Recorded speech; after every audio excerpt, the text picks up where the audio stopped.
So we are deeply alarmed by the involvement of the National Intelligence Service, NIS, and the Chief of Defense Forces, CDF, in responding to the Ruto Must Go campaign, as evidenced by their public statements during a lecture at the National Intelligence and Research University on March 27, 2025. This direct engagement in a politically charged matter violates the Constitution and the laws governing security agencies, which mandate them to remain neutral and apolitical. Across Africa, history warns us of the perils when security organs entangle themselves in politics. The Constitution of Kenya 2010 and Article 239, Clause 3 explicitly states, and I quote, "A national security organ shall not, in performing its functions, A, act in a partisan manner, B, further any interest of a political party or cause, or C, prejudice a political interest or a political cause that is legitimate under this Constitution." The NIS and the CDF's public remarks at the lecture, framing the Ruto Must Go campaign as a threat, breach this obligation, compromising their independence. The Constitution has set very clear boundaries that must not be breached by the security forces. The KDF are established under Article 241, Clause 2, Paragraph A, which mandates them to defend and protect the sovereignty and territorial integrity of the Republic.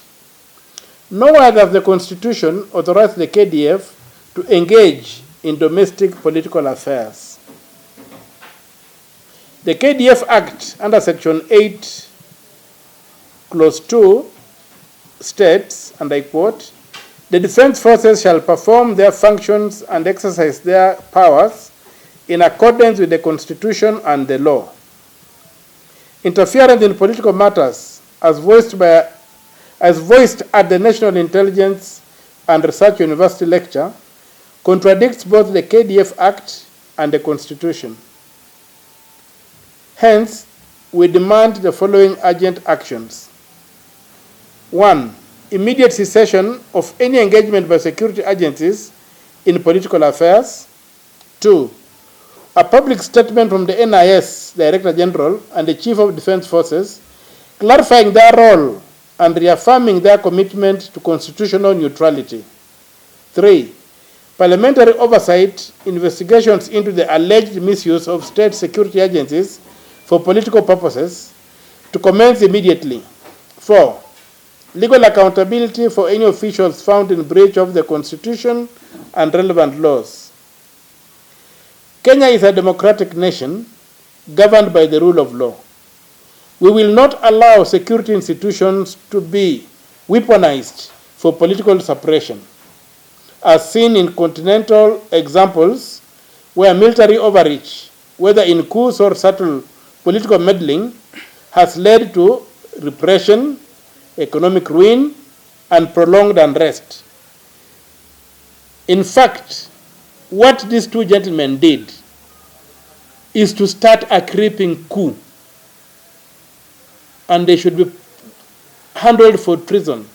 They have initiated a creeping coup on the Republic of Kenya, on the Constitution of Kenya, on the constitutional dispensation of this country, which allows political discourse,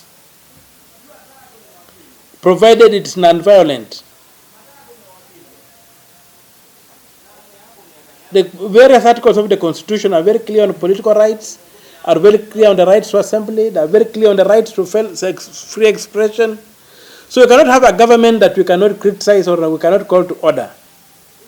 The Ruto Must Go mantra is one